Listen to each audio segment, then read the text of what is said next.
Hi there, this is Cyrus, and today we're going to be looking at Clutch Gaming versus TSM. This is day 2 of LCS, and I haven't done a VOD review on YouTube in a while, so thank you for those who are still coming back, and thank you to the new people who are going to be checking in on my work, as I've been very busy working with tons of teams all the time, and I haven't been able to give any love to my YouTube channel, but I hope to do that a lot this split. So I haven't gotten to watch this game yet, but let's go ahead and get through the draft really quick, just so that I can go ahead and get an understanding of what each team is thinking. Fresh pick, catch. Well, before they switch, I don't want to see any switching.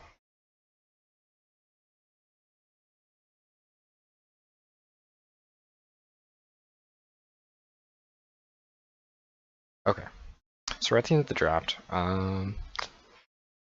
Aurelia, this is standard. This is patch 9.1 to my understanding, so if it's patch 9.1, this is pre-Aurelia nerf. The Aurelia nerfs weren't that huge, but it does make Aurelia a really contested pick as a flex pick. And if the blue side is not planning on first picking Aurelia, it is especially strong on red side just because you have the flex pick last pick, and then you get top and mid counter. And there's not even really a lot of good responses to Aurelia before she gets nerfed. Lucian also is at the top of the list in terms of ADC priority. Not my number 1 ADC priority, but he's definitely in my top 3. And then Camille, who basically is the center of any kind of engaged tempo comp, and is also very popular in the jungle right now. So these are also before the jungle changes. Then we have Lissandra coming in. Lissandra is a really interesting tempo-centric mage, but she's a short-range mage. So I personally don't favor a meta in which she is popular, but she, ever since her numbers was buffed due to her passive, she is quite a bit strong right now, especially in the mid-game team fights, and gives a lot of control around Dragon. Cassiopeia is basically your highest DPS mage in the game right now, and so the problem with Cassiopeia is that she's supposed to be like an exponentially scaling mage, in which the later the game goes, the stronger she gets. And ideally, you want her power crux of like usability to be around 2 items. But it happens way before that. Cassiopeia can be extremely strong before 1 item. I think she did receive some small nerfs in patch 9.2, or maybe that was 9.1. They're still prioritizing her, but she's very strong in DPS comps, has really good Dragon take and Baron take, and she can be played as a triple flex because you can put her in the bot and you can put her in the top of the mid, and she's particularly popular in a 1-3-1 comp. And then the Galio is also taken out, which I don't really understand this ban because the Camille's already out. Because I believe this is before the Jarvan buff. So the best thing that you want to play with Galio is the second best thing, at least, beyond Camille, is probably Alistar. Although Galio is super strong in this patch, this is before the nerfs, so he's still tier 1. He's never god tier in my book, but he's definitely tier 1, so I can understand why they might not want to play against Galio if they don't have any like really good response for him in the mid lane. So first pick, Akali, who is, she's one of your god tier flexes right now. And we're in patch 9.1, just making that really clear. These are your other 2 god tier flexes. So depending on who you are, you're going to prioritize these in a different way on patch 9.1. But it's very apparent that Clutch Gaming wants the Akali. They probably trusted on Damonte and Huni, who are both really good carries as for solo laners. And I think that's a pretty strong choice, especially with how the rest of their draft looks later, but I'll talk about that in a little bit because we're just going to go pick by pick. So Aatrox and Urgot. So Urgot is going to be put in the lane against Akali. That's definitely for sure. At least I would believe so. If I'm wrong, then I can be wrong. That's okay. But I would think that Urgot has an easier time against Akali. and that Aatrox can be put in the lane against Victor, which we picked later, but they haven't seen Victor. But this is nice because it's not necessarily that Urgot will be put wherever Akali is, but that they can flex this until the very last pick.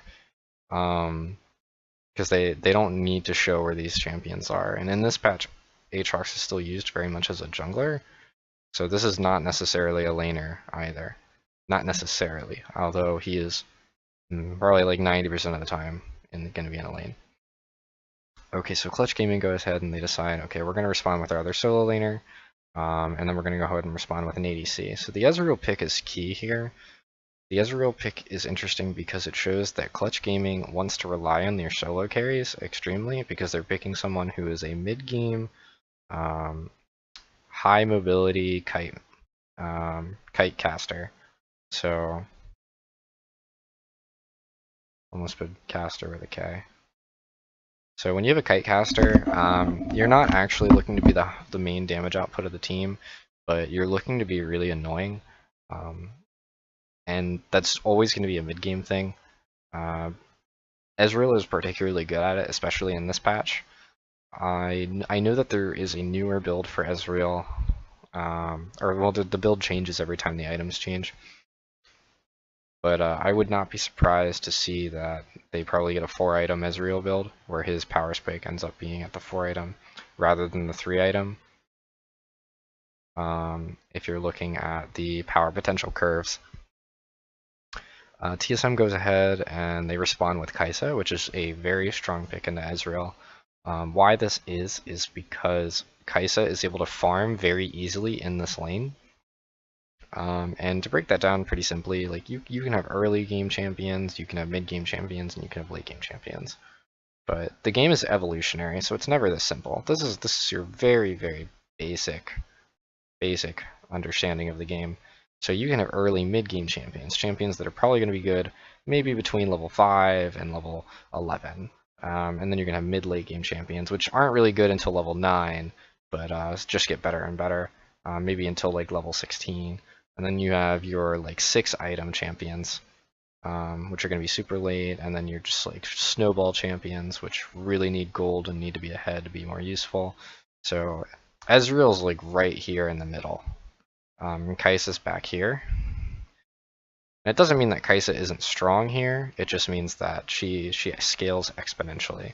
So you see champions like Kassadin, and even Cassiopeia on this side. Sorry if the color doesn't match well with the background currently. Whoa. But it's better on the Rift with the yellow.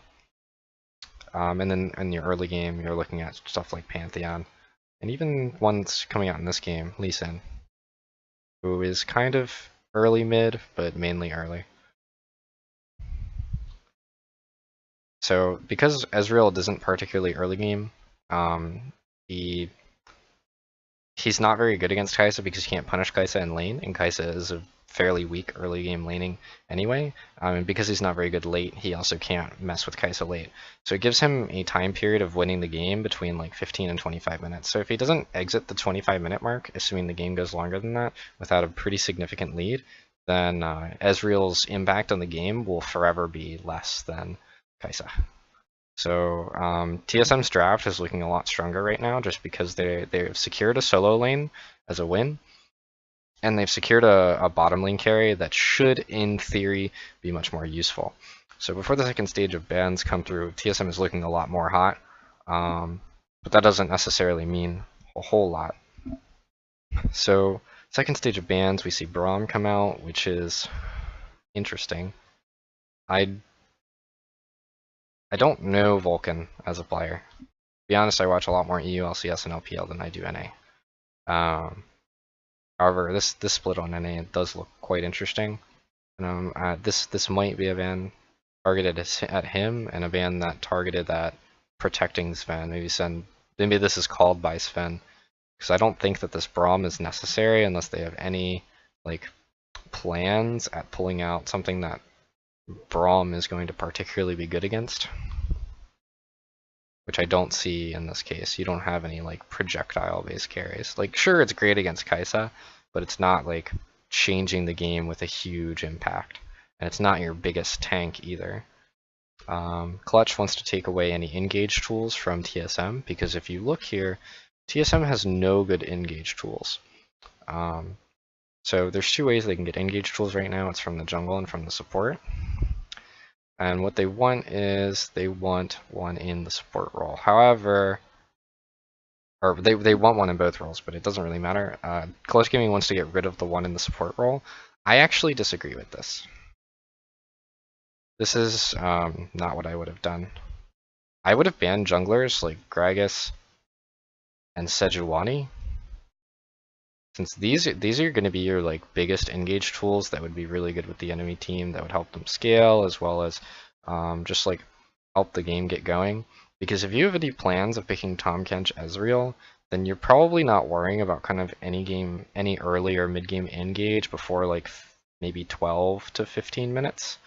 Before, like, you know, the support hits level 6 and starts roaming. Like, support, sure, he can start roaming at like minute 9, minute 8 when he hits level 6, like someone like Rakan. And Alistar can roam even earlier. But a lot of that doesn't really get to happen in the early game when you're playing with a Kai'Sa. So I think this was a bit of a mistake for MCS Crag when it comes to analyzing what TSM needed. Because if you pinch TSM's jungle pool, like, and again, I'm not the #1 master of jungle pools in terms of NA, but if you pinch all of the engage that they could get from jungle, you're gonna completely gimp their lanes.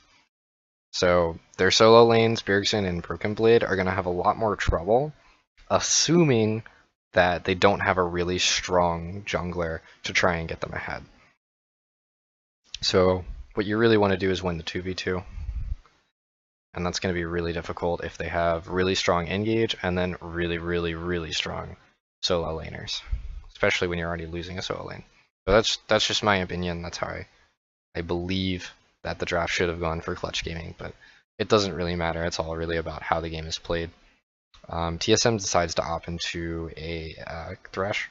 So this is really good for them because Thresh Lantern is going to be really special for Kai'Sa this game. Other options could have included the actual Tahm Kench, but I think they wanted some more pick potential. I'm trying to think if there was another option that was viable here against Ezreal. No, I don't think so. Yeah, there's not really any other picks. With Alistar out of the game, and Braum out of the game, because Braum could have done something here. It just wouldn't have been as utility based, because really the Lantern here is the best thing that Kai'Sa can get, but also having an engage tool that goes with it. So good peel pick, can't think of a better one.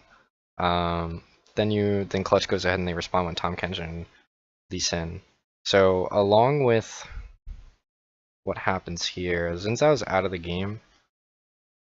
I'm a little skeptical of this pick, but I'm going to say that it's actually one of the best picks that they could have made for the situation that they have created themselves here. So what they have is they have a like snowballing mid-game assassin. Victor is actually like somewhat exponential. His curve is a little bit has a little bit less of a slope differential compared to someone like, I don't know, Kassadin, where like you really need to wait a while and then he just goes straight up, starts to be useful. Victor like is useful early on, just not so much. He's not really gonna one-shot people into 2 items.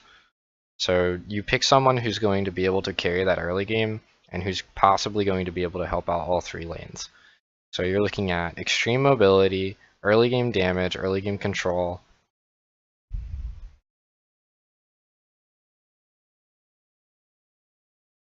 There's not much else that they could really ask for in terms of a jungler. Now, my only issue with this pick is that you're picking Lee Sin blind, and I would assume that they pick Gragas in the enemy team, and as I understand, I do not think Lee Sin very easily wins the jungle matchup against Gragas. I think Gragas kind of ignores him half the time. But I think Lee Sin does have a faster clear and can get quite a bit of counter jungling off. So it really it's putting a lot of weight on Lyra. I guess that's the final consensus that I'm reaching. Final conclusion. So if Lyra is able to carry this weight that's put on him, possibly put a lead onto Ezreal. It doesn't have to be a big lead. If he gets 1 kill, that's big enough to make a difference in the mid game against Kai'Sa. Because he just needs to get his Triforce at the same time that Kai'Sa is going to be able to get an item, or however he builds now. Assuming that he would go Triforce because they need the damage, and then also try and swing whatever lane that Akali's in so that Akali becomes useful. If he meets these two things, Victor will be able to farm and not really have to worry about his lane so much. And then they can look for really good mid-game fights, in which if they can take down the Aatrox and the Urgot before they get like really tanky, then maybe they can create a big enough lead to try and win the game. On the other hand, TSM is looking at, well, Gragas has extreme early game pressure with the Flash E, and I think that he can impact these lanes much easier. It's definitely a more straightforward, easy win condition. And because the TSM bot lane is playing against Tom Ezreal, they can really just focus on farming. They don't want to push too much because they don't want to give anything free to Lee Sin. However, and they have a really good gank resist against Lee Sin with the Thresh. So the junglers are really what this game is revolving around. So I'm really interested to see how they path. So let's go ahead and put on 2 times, and let's get into this game.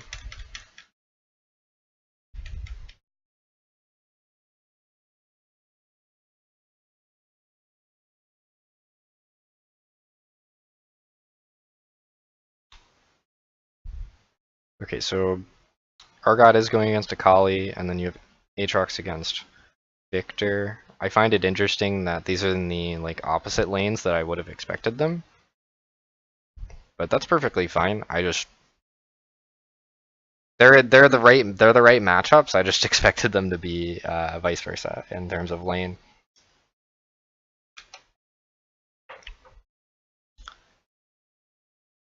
Okay, so let me turn the quality up because it's on auto low, which is really weird. What I saw already though is Lee Sin went for an early Scuttle Crab, and Gragas has gone from his red buff to the golems. So Lee Sin's going blue Scuttle. He might be going for early top pressure. Gragas goes golems. I don't know if Gragas is going to sniff this out, and he's going to want to go ahead and stop this too. But this is a really creative decision in order to get an early Aatrox flash. So what's going to happen here is the red side is actually a longer lane, and because Lee Sin and Victor are on blue side, they have more access points to the top lane. And because they have more access points in terms of aggression to the top lane, if they take away Aatrox's flash really early, Aatrox is forced to do one of 2 things: push and risk losing a lead, losing the lane completely. So let's just say push with risk, or forfeit minions and try not to push. Forfeit lane control, in which he will not get really behind, but it'll definitely slow him down a little bit. And if they're gonna play around topside, which I would not be surprised, I do not see Lee Sin putting a lot of pressure into the bottom lane early, unless it's just blatantly obvious that he's able to gank this lane. But trying to gank a Thresh as Lee Sin is by the time Thresh hits level 3, it's just impossible. It's not gonna happen. Not unless Sven and Smoothie don't have flashes and they make a big misplay, and those 2 things are probably never going to happen this game. So if he wants to take control of this top side, he's going to get a lot of vision, and he's going to have pathways for top, and he wants to get Aatrox flash. Let's see if he's able to do it. Nope. Sad. I wanted him to do that. So Gragas is going for a full clear. Lee Sin went straight to his Wraiths. He might be going for a second Scuttle, because if he can double Scuttle and get a lead on Gragas, it might be worth it for him. And he might encounter Gragas too. But no, he goes straight for red and he gives up second Scuttle. So we're looking at an even early for the jungles right now, which is really more beneficial for the TSM side. If I were Lee Sin, I would say, wow, I have a big weight on me. I want to get any lead where I can possibly ever get a lead. Because I need to win this game faster rather than later. Because the longer I wait, really the harder this game becomes. They're not going to win late. And to more simply put, for those who find that unclear, I do not see a way in which these champions win at 6 items, ever. At least not without serious misplay.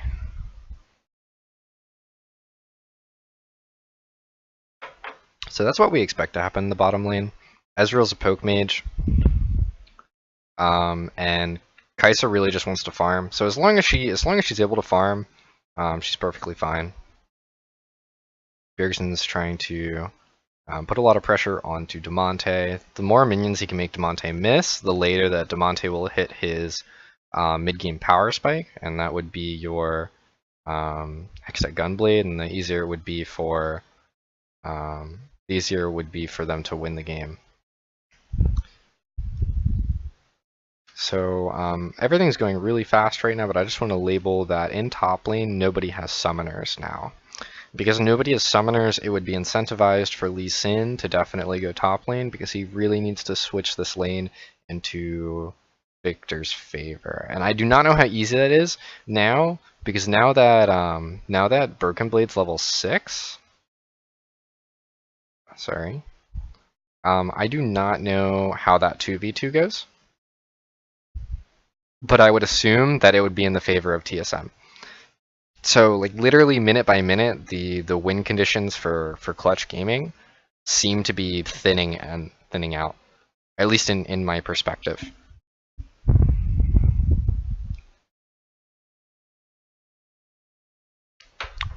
But there's still a whole lot of game to go. I would want them to do something here, or at least have Akali roam up, since Akali is level 6. Now, if they do a 3v2 in top lane, that is definitely an option that they have, in which they could definitely try and catch a lead. I see Akali moving up now, but she's spotted. So Scuttle Crab control from Gragas is definitely going to be holding a lot of pressure in there. And Gragas should probably know, Arcadian should know, that controlling topside and not allowing Lee Sin to get any advantages with Akali and Victor will win him the game. Because Akali is the crux of clutch right now, and like not even just the crutch or the crux, or the crux. Oh my god, not even just the crux, but she's like the clutch of clutch gaming. She needs to be there to get the lead, because Victor is not going to solo carry, Lee Sin's not going to solo carry, and Ezreal's certainly not going to solo carry. So let's go ahead and watch that again, but let's go ahead and slow it down to 1x speed. So I was saying earlier that I wasn't really sure if they had any chance in that 2v2.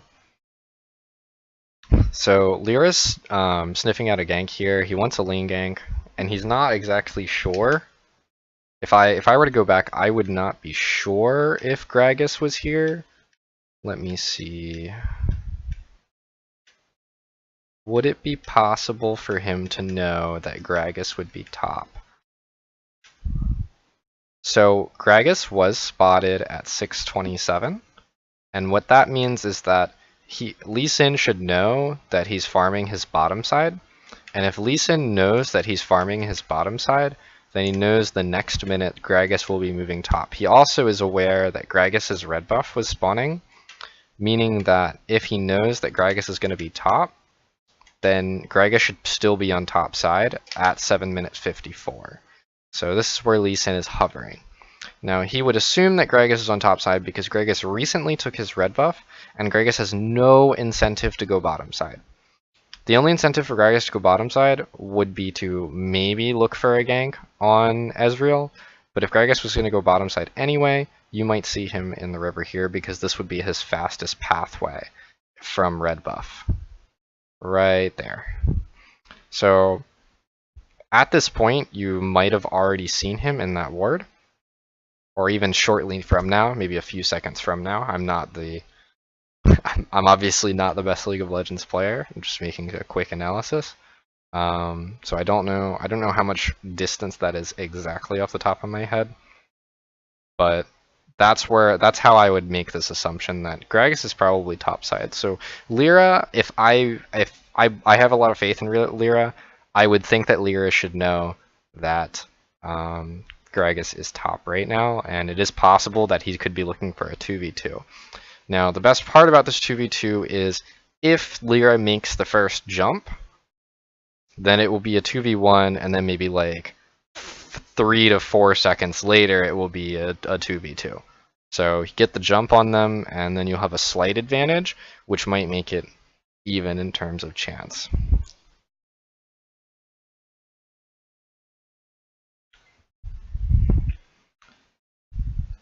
So I find this really irresponsible by Huni. Like I would think that if Lee Sin's gonna be over here looking for the red plant even, I don't know, like you don't have any of this vision, you don't have this vision, and it's okay not to have this vision, but let's think of the two cases right now. Let's think of it as if Gragas was here and if Gragas was here. So first, if Gragas is looking for a lane gank because you know that Gragas is on top side, then you know that in this spot you're in a choke point. So you have to angle your so how do I explain this in the way that it doesn't sound like a math problem? Okay, so this basically he has to walk through Aatrox, or he's going to have bad pathing, slow pathing to get towards his turret, because you can't walk in a straight line to get to your turret. You have to walk through this wall. So that's a little bit inefficient, and it puts him in a bad spot because it means people can catch up to him, especially people who have flash. And I would assume, you know, it's an LCS game, people should be counting flash timers. So this is dangerous for Huni. Second, if Gragas is coming from this direction, so let's say Gragas is over here.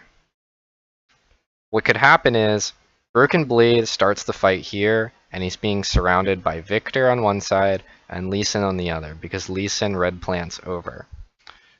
He's going to have he's going to be able to do a whole ton of damage because he's actually already kind of fed, because he was able to get 1 kill, and he's got quite a bit of CS, he's got armor pen, and you don't see any armor on the side of Lee Sin or Victor, so you're looking at people that are going to be one shot if Aatrox just were to triple Q.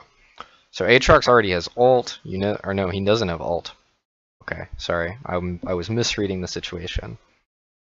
If Aatrox is able to dodge the Lee Sin Q and he doesn't get one shot, then Gragas is going to show up, ult them to the side, they're going to one-shot one person, and they're going to chase down the other person. Or, well, they'd probably one-shot Victor and then chase down... No, well, they'd one-shot Lee Sin because he's slippery, and then try and chase down Victor. So sorry. But that would be your two situations of where Gragas could be if he were on top side. Just because I'm very certain that, like, I guess the only other place that Gragas could be is at his golems, but I don't know. I would sniff out this gank too.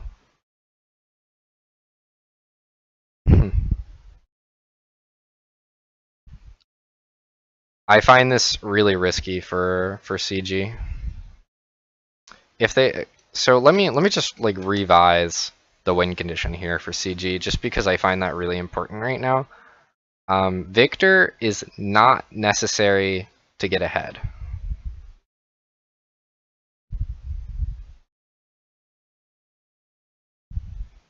You don't want him to be behind, but not necessary to be ahead. Akali is necessary to be ahead.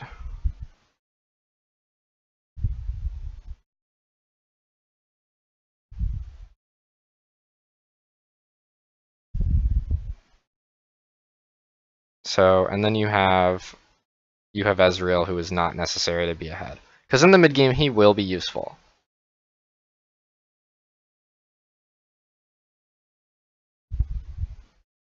So from what I understand, Akali needs to be where all the plays are being made.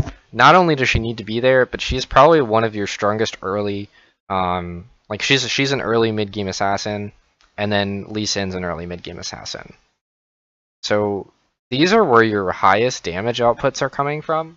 So trying to make plays with just Ezreal and Lee Sin and just Victor and Lee Sin are much higher risk if the stakes are even. So if you're looking at 2v2 and you're just like, or even 3v3 in bot, jeez, then the stakes are a lot higher, and it's really risky because you don't have the main damage output that you would want, and because Akali provides so much utility as well as damage in the fight,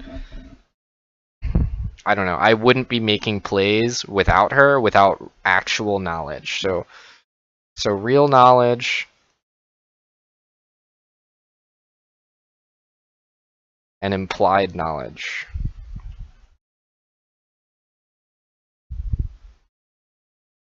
So I went back to 6 minutes and 30 seconds, and I was able to imply that Gragas was going to be on top side. So I didn't know if Gragas was going to be at Golems, I didn't know if Gragas was doing lane ganks, and I didn't know if Gragas was going to be coming from the tri-bush. But I knew that he would be doing one of those three things, because I know that he had already cleared his bottom side, and I know that his red buff was recently up. So I was able to imply that he's on top side. I was not 100% sure. So that was implied knowledge. So there was no real knowledge. Gragas did not get seen in a ward. Gragas did not see Lee Sin in the jungle. Gragas did not appear in the mid lane, and Akali ran away. So Akali knows that Gragas was mid. These things could give you real knowledge. And that, I think, needs to be used if Lee Sin's going to be doing anything that could be risky if it's 2v2 or 3v3. So they for the side lanes, Lee Sin wants to look for 2v1 or 3v2.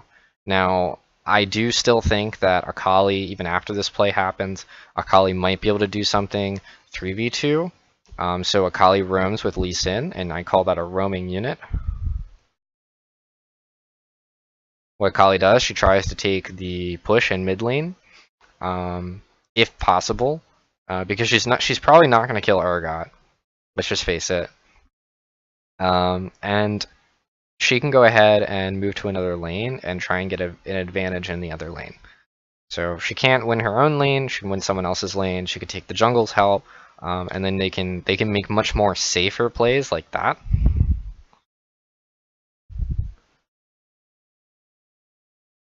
And the only ignite on the enemy team right now is Urgot. I know he has spellbook, so he has all the summoner spells, but he can't just pick up a teleport. I'm pretty sure you have to be in base to pick up summoner spells.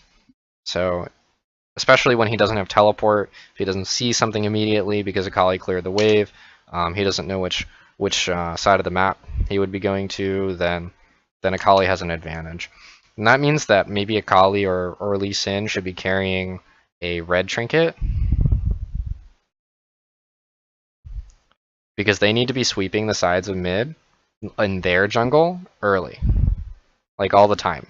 Like anytime Akali wants to roam, like shortly before or shortly after, they just need to sweep everything, and they need to pink everything. So lots of pink investment, lots of sweeping. And what this will do is if they can make this spot and this spot, it's mainly this corridor, and then this spot right here, and possibly river, blind for red side, then if Akali disappears in mid lane, TSM's not able to know if Akali's going to top or bot. And what this does is it creates implied pressure. And Akali could be taking race for all TSM knows. But that implied pressure means that Akali could show up bot or top at any time. And because Akali can show up bot or top at any time, because they don't have vision, they're not allowed to play safe. They're not allowed to make aggressive plays like this, because they could lose those plays. So Clutch really needs to use their crutch, which is Akali, Damonte and Akali. Now that Lee Sin is behind, is kind of the only thing that they have left to win this game.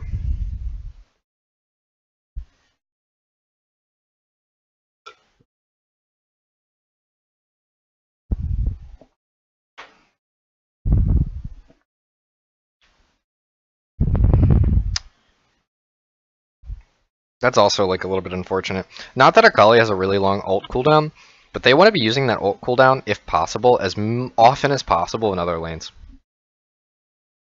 Like you, I understand. Like you can see that Akali didn't do a whole lot of damage to him, but you could have known that just by looking at Urgot's items. I arrowed it. I didn't say anything about it.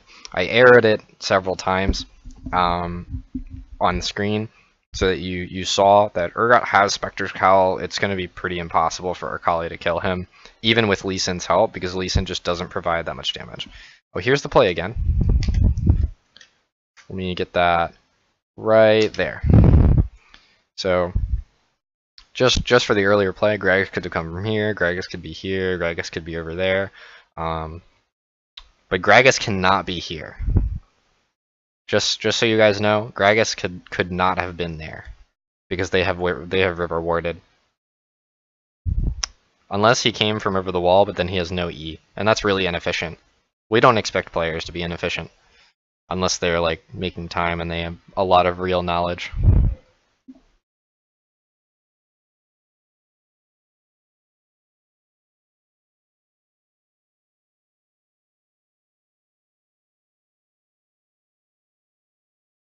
Oh, that is unfortunate.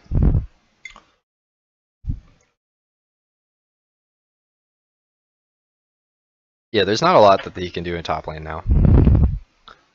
Like, wait. I'm sorry. I shouldn't laugh.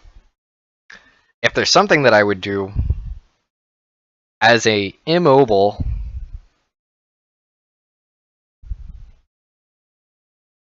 I always like miss letters when I'm typing on my tablet. I don't know why. Not typing, writing. As an immobile carry against like a dive carry, I mean just someone who jumps on top of him really, I would at least buy boots by 10 minutes. I think that would help a little bit, you know? Not that it would have like 100% saved him in this horrible situation that he put himself in. Like what is he even doing on this side? He doesn't have this anymore. He doesn't own this space. Like I get he wanted a ward, but he has to back off and then like walk around to get back to lane. He doesn't own that space anymore because he doesn't know if it's warded. He doesn't know where Aatrox is. I mean, he kind of knows. He knows Aatrox is near top, but I mean, that was kind of silly and irresponsible. That's all I have to say about it. That's good damage from Piglet.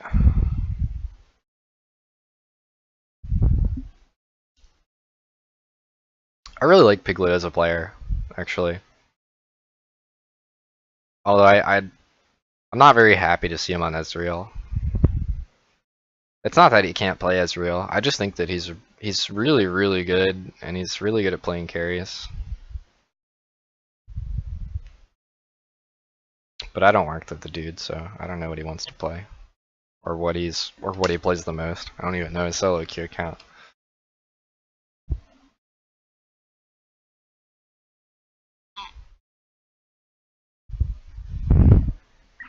That was good damage. Probably does get quite a bit of physical damage out. The pressure from Lee Sin and Victor being there is a really good play to try and get Urgot behind in lane, but it's honestly kind of useless. So the only thing that play did was take Victor out of his lane, where he kind of just needs to sit and sort of soak up experience right now. Like, if he gets 2 levels behind Broken Blade, he's kind of ruined. Oh, I see why he didn't buy boots. Alright. Alright, can I just say, like, this... I don't agree with this rune choice. If you know that you're going to be against Aatrox, like, even against Urgot with a Gragas jungle, I would get boots early. Like, that would be one of the first things that I bought. I would get boots over one of those Dark Seals 10 times out of 10. But maybe I'm wrong. But I think mobility is very important. I think it's very undervalued. He can't even walk to his turret without being ultra safe. He's just gonna get dived. I know Gragas taking Rift Herald, which is now free for him. Wind Dragon to the side of CG. So this Wind Dragon does nothing to impact the game. If they had a different team composition, Wind Dragon's like really strong. But it really only helps Lee Sin get around the map more. So like it helps this roaming unit idea. But they're not doing that. Like that's not the win condition that they're playing for, even though that's kind of all that they have in terms of options. Because the longer they wait to scale, the longer it's gonna be before or the harder it's gonna be to win. Because you're gonna be dealing with a more fed Kai'Sa, a more tanky Aatrox and Urgot, and a more annoying Gragas as well.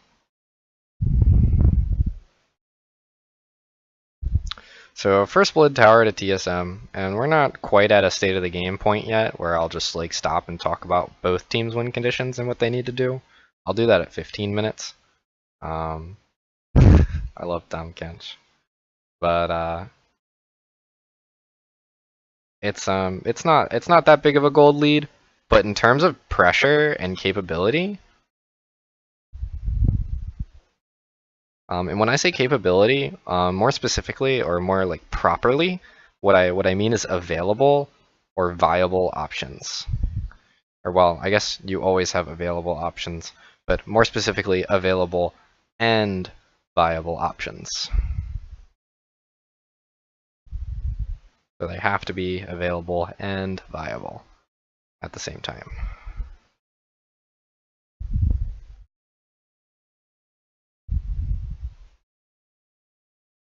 In this current game state, where Victor is destroyed and Lee Sin is very behind as well. Lee Sin's not like extremely behind, but I mean like he's at least like, what is that? I mean, what 800 to 1,000 gold behind. Like I can't open up the replay and look, but oh yikes! Broken Blade. That guy's good.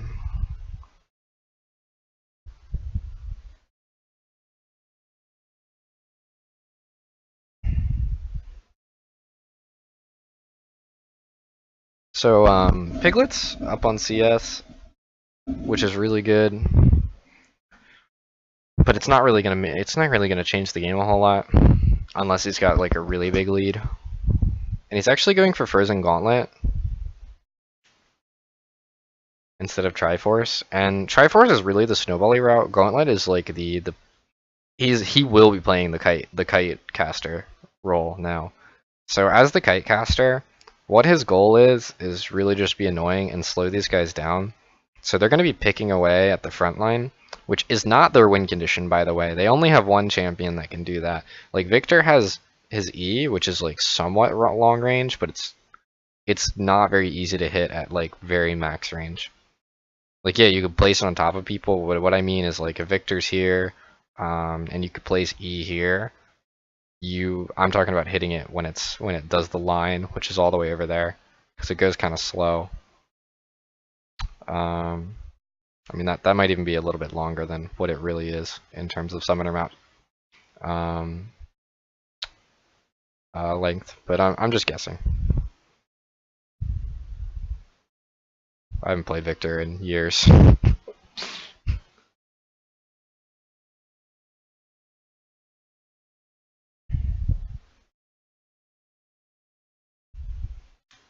That was a close one. Okay, so we did get to 15 minutes. So let's do a state of the game. Well, first, let me talk about. Come on, give me the.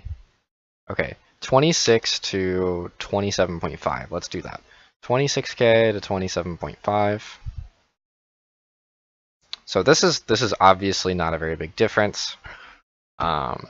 What's more important is what does the game look like? What's scaling look like? And how is that going to affect the next 15 minutes of the game? Because the next 15, I mean, the game could be 10 minutes longer. It could be 5 minutes. It probably will be longer than 5 minutes longer. And it could be 15 minutes longer. I'm going to guess it's going to end around minute 28, but I'm not going to be exactly sure. Might be 30 minutes. I don't think it'll last more than 15 more minutes. So is this a big lead? No. So, but what about this game causes Clutch Gaming to have not a lot of pressure? So along with this, what is this, 1500 0.6% lead? Along with this like 0.6% lead, you're looking at a big scaling issue. So let's look at Victor first. Victor is like kind of slow but exponential. So where Victor should be, if I were to place this on items and levels, we like to measure champions based on items and levels. Victor should be about here, approaching 2 items. Well, he's still back here. He has yet to. I mean, he's got like 1 item-ish because he's got Sheen and he's got level 2 Hex Core. Or Mach 2. But he's way behind the curve. And, I mean, you're looking at like 30 CS behind the curve. Because Akali actually has really good CS this game. Very impressive performance from Demonte in the lane that isn't very good against someone who really could destroy him in the from the jungle perspective as well. But this is not going to be very useful because he's going to be that far behind for the rest of the game. He's going to be about like, it's not even 0.5, it might be like 0.4 items behind for the rest of the game. And it's good to think about it in items because what that does is it gives a little bit of a sense of perspective. Because when you tell like, oh, I'm 400 gold down for the rest of the game, well, what that would mean, like, oh, if everybody else in the enemy team has 3 items, you only have the components for the for your 3rd item. So that makes a huge difference because when you do buy items, what's the most important thing about items is their unique passives. It's not the stats. And that's a really commonly held misconception. Okay, so what's happening with Aatrox? Aatrox is ahead of the curve. Aatrox is kind of plateau, logarithmic, really, of a scaling function. And instead of like being here, he's like here, which is definitely not good for clutch gaming. Gragas, I mean, he's a tank. He's going to be a tank, except he's building damage right now because he's so far ahead. So normally he would be like here, because tanks are generally linear unless they have huge utility functions, but I try to graph utility on a different plane, just because I think utility is very abstract when trying to assess a champion's usefulness, because utility is always there. It's always a value that should be the same after level 6. The only thing that changes is generally cooldowns. But he's like up here right now because he built damage. So his actual usefulness is quite high because he has a lot of burst potential right now. Kai'Sa's at 1 item. So, you know, you're looking at a hyper carry. She's very on her curve. She's on par. So ahead. So to put this really simply for those who are players, ahead, and then we have on par, and supports. Well, Thresh is just utility. He's just walking utility. So we're not even gonna measure him. It's not really important. Like he's level 6 already. It's not important. Tahm Kench is the same thing. He's walking utility. So then we look at clutch. We do have on par, and on par, but you don't like to have par. And this is a golf term, obviously. You like to be like an eagle when you're playing Akali, because you always want to be a little bit ahead at this point, or very ahead at this point, because she's very good at snowballing. Because she's a mid-game champion, it's kind of like Varus or Ezreal. But Ezreal doesn't need to be ahead to be useful. He's still gonna hit big chunks. But what Akali wants is she wants the easiest time possible to assassinate people. Which assassins are always, to keep them in balance, you can't let them just one-shot people. At least not from a balancing perspective. Not that I'm on the balance team, but from what I understand, Lee Sin is behind. And Victor's behind. So what's this look like late? So late, this is, now let's just assess everyone's from 1 to 5, 1 being bad, or 1 being very bad, 3 being okay, and then 5 being great, on how good these champions are late game. Like 6 items. So we're looking at 4, we're looking at 2, we're looking at 3, and this people might argue with me about this. People might say 4, and I'd be okay with that. 3 to 4, depending on how you build him as real. Tahm Kench is always fucking awesome. 4, and then you're looking at 5, 4, 4. 4 because of his utility, and then 4. So now if you did this about early game, it would be completely different. Like Aatrox is really abusable early. Like even though he has a bunch of damage, like he gets ganked, he gets behind, he's not going to be that good. Kai'Sa, really abusable early, not a lot of damage early, takes a long time to scale. You know, really low returns on investments. And that's really what you want in the games. Like you want high returns on your investments. It's like trying to gank Victor as Lee Sin. When you gank Victor as Lee Sin, and he's more of like a late game, like he's okay mid game, I guess. Then you're getting that return a lot later if you were to be successful. Whereas Akali, you get that return really fast. The more Akali gets ahead, the more it's like buying Netflix, or buying a League of Legends stock. I don't even have League of Legends as stocks.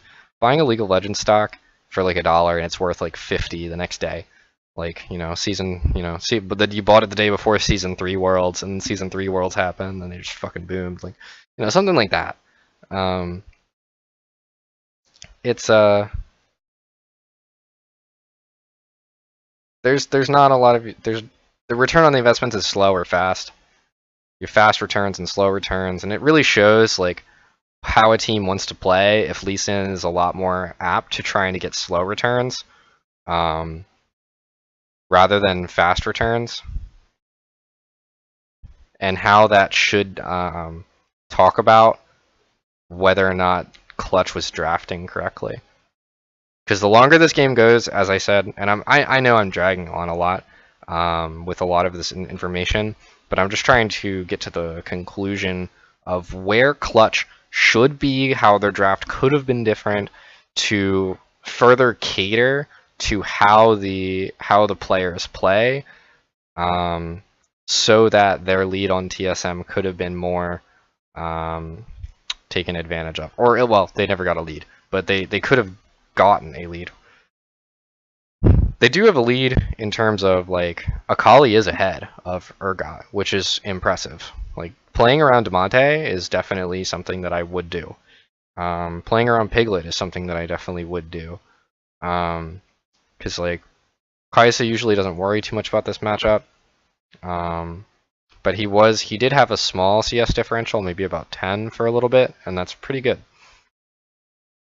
I wasn't keeping tabs, but that's what I think needs to be done right now. Either we need the main carry to be on Damonte, like we need a lot of pressure on Damonte, or maybe give Damonte Victor, or maybe Lyra wants to play around Huni, and Huni is much more comfortable doing that. Maybe giving Akali to Huni, even if he has to play against Aatrox, and then just always playing topside. There's a lot of solutions to this.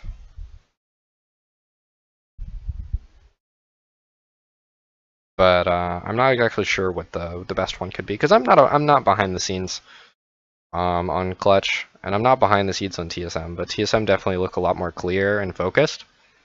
They're playing just as they probably would want to. They looked for their higher investment solo lane, like our higher return on their investment solo lane, tried to give that a lot of gold. They said their low investment can just farm. And, you know, Bjergsen's just trying to control his lane because it's an Akali. So TSM is really, really on top of their win condition right now, but Clutch is not.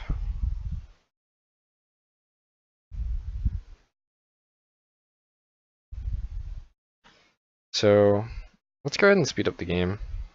I really don't think that this VOD review is going to take a whole lot longer, because I don't know what's going to be happening here. What I understand will happen is Clutch Gaming will probably have to come to the point, well, they'll come to realize that they will no longer be able to do anything in this game except get picks. So they'll attempt to get picks, and it might turn into some kind of fight. And when it does turn into a fight, they'll probably lose. And then they'll lose really hard. And then TSM is just going to say, okay, well, we're going to go force objectives now. Yeah, they're already doing it, really. They just forced bottom tower. But they're gonna force bigger objectives. They're gonna force the next dragon, which is infernal. That's really sad for Clutch, because there's no way that they get control of that dragon without a steal. So, you know, I guess Lyra could steal, but it's looking very dire right now.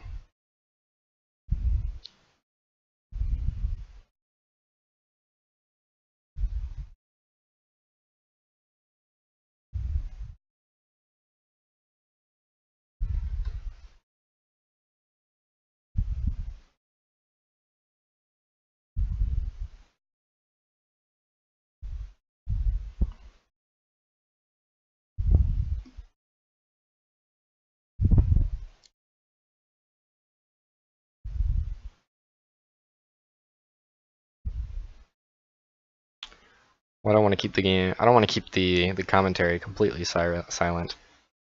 But there's going to be a whole lot of nothing happens until there's some kind of climax to this game. If this game were a story, the climax would be TSM's probably very unfortunate, without struggle, domination in a team fight, which I expect to happen here at some point.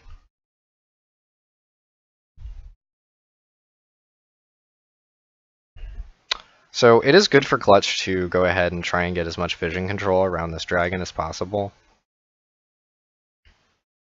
But I would not, or not the dragon, the Baron. So they spent the time that they knew Lee Sin was going to be doing the Fire Dragon, trying to get vision for the Baron. And that's really respectable. Play around vision is really important.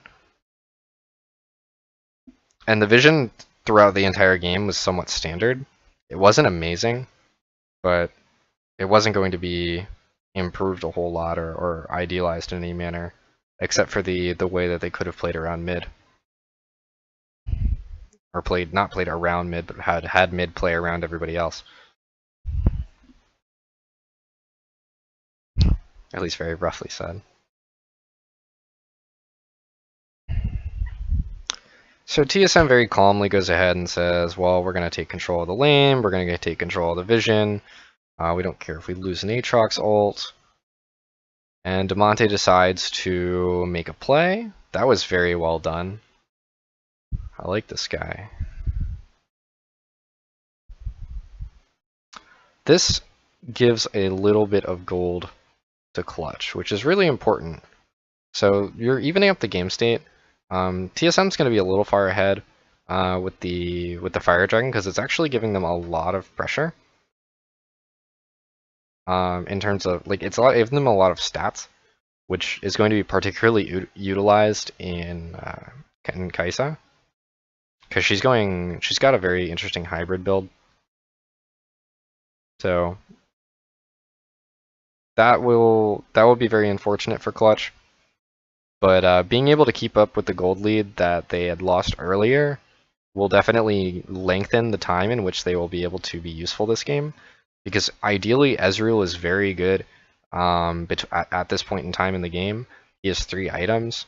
Oh, yeah, that was the build. Now you get Hextech Gunblade. Oh, here's the climax. Let's pause that. We don't want to see the climax yet. Let me talk for a second. So Ezreal's pretty good up until about 35 minutes. 35 plus, he's kind of bad.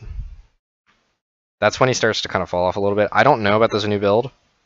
I know this is double tier Seraphs, Inamoon, like the Hextech, and I know that he probably would have gone Triforce 2 if he thought that he didn't need the Triforce. Or I didn't need the Gauntlet, I mean, sorry. But let's go ahead and slow this down.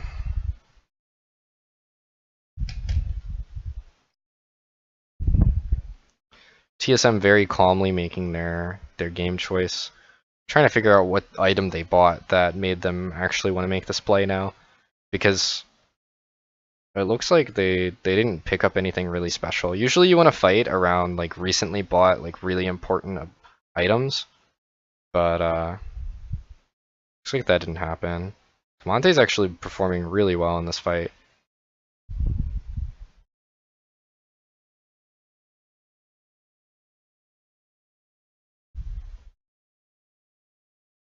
Okay, Clutch are actually able to take control of the game again. This is really interesting. So let's go ahead and look at this fight closer because it was very badly performed by TSM. So TSM, why is my spacebar not working? TSM go ahead and they one-shot Lyra and they take a bunch of damage. So what TSM doesn't understand is that right now they need to have Clutch go into them for them to keep winning. Because what they need to do is that if Akali is going to be the most useful person on the enemy team, one, they need to peel off of this Victor ult, because that does provide a lot of DPS, but two, once Akali actually enters, they want to get rid of her as fast as possible, because beyond Akali, Ezreal is going to be the next target, but if Akali is able to pick off someone, then it's going to be really easy. So watch Sven's screen. Sven is greeting. So this is really unnecessary. Actually, this is kind of the king of unnecessary of all unnecessary plays, but I don't like Sven. Sven has 3 problems here. 1, he didn't see the stopwatch. 2, he's splitting completely from his team as a Kai'Sa, and he does have flash, but he doesn't have a defensive summoner spell. And then 3, it's not really part of the win condition for him to do this. Like, Lee Sin is out of the fight. Lee Sin is not really able to do a whole lot. So, Akali is able to one-shot Sven, and because he actually went so far forward, what Clutch does is that they actually realize that they can back off of the engage that was recently taken, and they said, okay, we're just gonna let Akali do her thing, and when Akali does her thing, we can just we can play for the game again. Because Ezreal and Victor are trying to act as kite mages. I apologize for the dogs. So when they act as kite mages, they're not actually trying to go fight unless it's 100% necessary. They want to stay as far away as possible. So they're saying, okay, let Akali do her thing, and then once we have an advantage, we're able to do something. So Bjergsen and Smoothie are like, okay, well, we have to make up for the mistake that Sven just made, which is actually not. And then Bjergsen greeted. Like, why are you using flash there? Like, if I were on TSM, I would have said about As soon as the stopwatch happened, whoever the shot caller is, I mean, I know it's Bjergsen. It's probably Bjergsen like combined with Acadian, and they do like dual shot calling. And usually like with a lot of teams, they listen to the ADC for late game fights. This is not really that late game yet. But as soon as I saw this happen, I would be like, all right, we need to disengage. We need to minimize losses for TSM. Because any lead that you give to Clutch right now could possibly swing the tempo of the game in their favor. So I'm a little unimpressed with TSM on this play, thinking that they needed to actually kill Lyra as if it were some kind of dire responsibility that Lyra had to die. Like, I understand that Bjergsen wanted the game to be he wanted like a trade. Like, he didn't want a 0 for 1. He wanted like a 1 for 2. And there's not a lot of difference in this. And let's think about this. If you win late, then the faster the scaling happens, the easier it is for you to win. So possibly 1 for 2 is about as equal as 0 for 1 in terms of gold differential for both teams, awarded to both teams more specifically. You know, and over, I don't know, that's not applicable here. That formula is not necessary. So what he wants is that, okay, well, I just want everybody to scale faster. It doesn't matter if they get one more kill if we get a kill. But like it's just so unnecessary for them to try and re-engage this. Like a 0 for 1 is okay. Because the second that you give Clutch like more than 1 turret, this game is gonna be wide open. So let's see how Clutch can actually take advantage of this play here. So they Clutch get a clean ace, they get a Baron.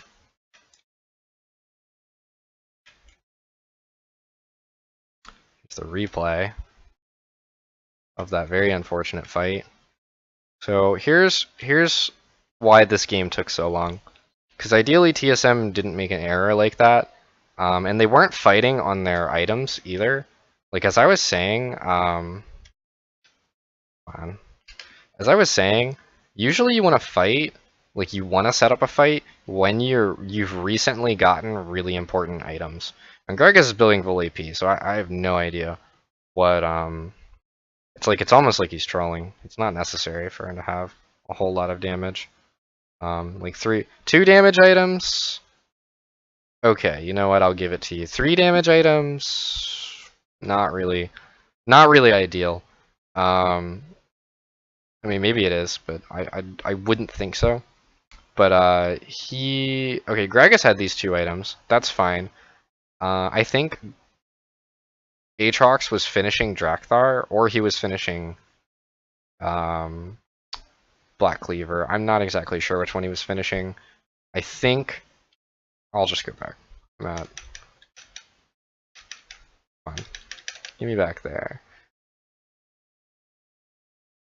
Okay.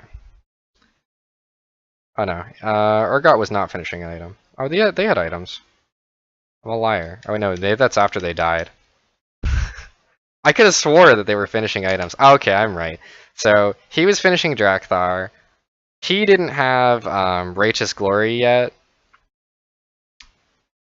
And Kai'Sa is still finishing a 3rd item. And really, like, Kai'Sa wants 3 items anyway. So like it's not very necessary from the fight, because if you're winning, what you want to do is you want to fight when you have items and like you just get your item leads and the enemy doesn't have items. So Kai'Sa doesn't have 3 items, Ezreal does. Urgot doesn't have 3 items. Akali doesn't have 3 items either. But I think Urgot's a lot closer to his 3rd item, unless Akali's going for Void Staff or Rylai's. What is she going for? Ludens? I don't even know. Then Akali is, to my understanding. So What happens here? Come on.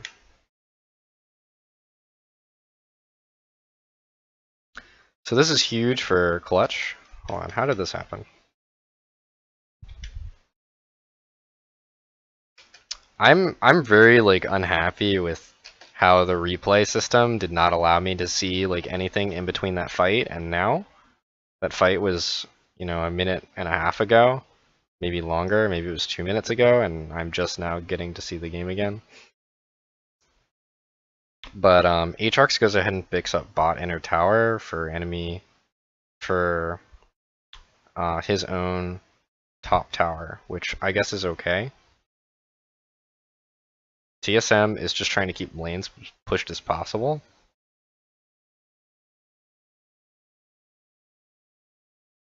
So here's what I think right now. TSM says, okay, well, we don't want a 1-3-1 because that makes the Baron buff too effective. But what we can do is we can try and 1-4, like X lane 1-4, where if we put Aatrox in the side lane where they don't have anyone, what's going to happen is we can go ahead and get a really strong push that they have to respond to. So CG cannot play on bottom side for the next minute and a half. They need to get this wave all the way over there. So it'll take them about a minute and a half for them to be able to play on bottom side. So now they're restricted to using Baron buff in 2 lanes. So that's very smart by TSM. And they weren't worried about Aatrox not being able to get to a fight because he needed teleport. And he actually recently hit level 16, or he had teleport. And he recently hit level 16, so a lot of Aatrox win conditions just got complete right there. And that's really, really important. Now, what Clutch needs to do is say, okay, well, how can we attack these 2 lanes? Well, the easiest way would be able to get top tower. So TSM is not responding to top tower because I think that TSM understands that it's very difficult to defend that tower. All Clutch would have to do is go ahead and get a ward there, a pink ward there, get a little bit of vision in the jungle, and they say, okay, well, if you come up to defend the tower and kill the minions, we're just going to come behind you and we're going to kill you. And they send Akali back. So anyone with teleport back is fine. But they want Ezreal here because Ezreal is your sieging tool. So it's better for Akali to teleport in for a fight than Ezreal. Ezreal's not really teleporting in to fight. He's teleporting in maybe to push. So TSM give top tower. So in terms of actual value, TSM are winning. That Fire Dragon is worth quite a bit of gold. The Double Wind Dragon is worth quite a bit of gold. But in terms of tempo, Clutch Game are winning, just because of Baron buff. When the Baron buff ends, it'll be about even. But TSM will need quite a bit more damage on Kai'Sa before they'll be able to come back from this mistake that they made. Unless Clutch Gaming is also to commit an error, which they could do. So what I think will happen here is that TSM is going to want to really defend this tower, this bottom tower, since it's the last inner that they have, and it's the inner that's actually a little bit easier to defend. It wouldn't be so easy for Clutch to go ahead and just walk behind them. Cadian's looking for a play somewhere.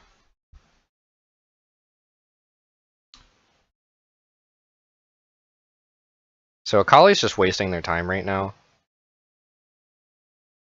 She doesn't want to lose her ultimate, but what she does want to do is make sure that they're able to get the siege correct in mid. TSM, it doesn't matter too much if they go ahead and they lose an inhibitor. What they need to not do is that. Like, TSM win late. I think they're panicking. Their goal was to stall the Baron buff, not lose turrets. They lost both inhibs, which is like, it's okay. I'm not going to say this is the end of the world for TSM. But they gave a huge gold lead to Clutch, so now Clutch is actually ahead in tempo. Kai'Sa had to build a defensive item, so she's actually behind on where she could be on her power potential curve. And then they will have inhibitors down for the next Baron buff, to my understanding. They'll be coming up soon, but they'll be down. And that's really, really bad for TSM. Because if Clutch is able to get another Baron for free, they could probably end the game off of it.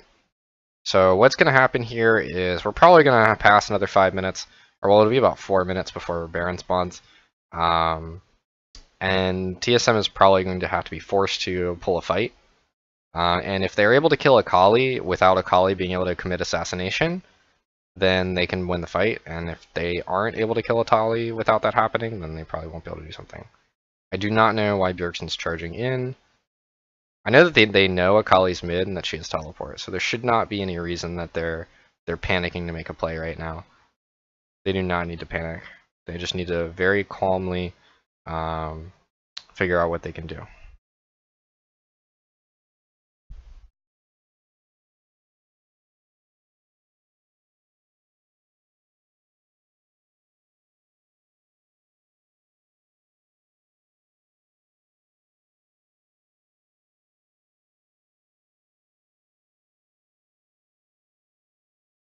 Interesting. All right, that's game. So I'm very surprised how TSM was not able to really hold off on this game, and a lot of it had to do with two things. One, a really, really simple error in the mid lane, and two, panicking. So one bad fight, and then panicking afterwards. All they needed to do was try and defend turrets, and they were not able to do that. So just a quick recap. There were two crux points of Clutch that should not actually have been completed. One, Damonte was not fed until that fight where he was able to get a lead. He got a small lead, and he was able to abuse it. Two, Acadian did not really put a whole lot of pressure on Damonte. And because he wasn't able to put a whole lot of pressure on Damonte, then it could have been so that Damonte wouldn't have had like perfect CS. Like I think he might have missed one or two of all the possible CS that he could have gotten. If you go back to like 16 minutes, like he had like 170 CS at like 16 minutes. You got all the possible CS that he probably was able to access. And that shouldn't happen. Some of that CS should just be lost due to pressure that Gragas can put on, and he's in a bad lane, so where they would win 2v2. So TSM playing a little bit too calmly on those could have caused them to not have as big of a lead as they could have had. And then that one bad fight basically revived Victor, let Ezreal reach an item that he could have gotten. That he otherwise wouldn't have gotten so quickly, and let Akali get a small lead that she used to abuse. And what's really interesting is that Akali is actually such a big game changer, and didn't receive any changes in patch 9.2. Because I was pretty convinced in this game that like if anything was going to happen, Akali was going to change it, and that was probably the only point in which Clutch Gaming was going to win. And like she gets 2 kills in a fight, and the entire game's over for TSM because they don't know how to respond. Okay, well that was Clutch Gaming versus TSM, week 1 of the LCS for Spring Split 2019, game 2 or day 2, with a win per Clutch with a very interesting team comp, if I must say so myself, where I really think that without the early error, I would have had a lot more faith in them, and that the early error being the top lane gank. I think that was the biggest thing Clutch needs to look out for. They just need to figure out, okay, well, I can imply at least some information as to where my enemy jungler is, and I should really be playing a lot more around the crux of my team comp. So those two things could definitely be improved on, but other than that, very good game from Clutch. And then from TSM, very strong draft, especially for the patch 9.1, but they basically got really panicky towards the end of the game there. I'm not sure what they were doing come that fight, and that call that Sven made and the greed to try and kill the Lee Sin was basically the nail in the coffin. They could have lost so much less in that play. Maybe 2 of them would have died. They wouldn't have lost any turrets. They wouldn't have lost Baron. Even if 1 just died, they wouldn't have lost Baron. But then they end up losing Baron. They lose towers. They lose everything. All the tempo in the game. Because within the Baron buff, Clutch got 9,000 gold.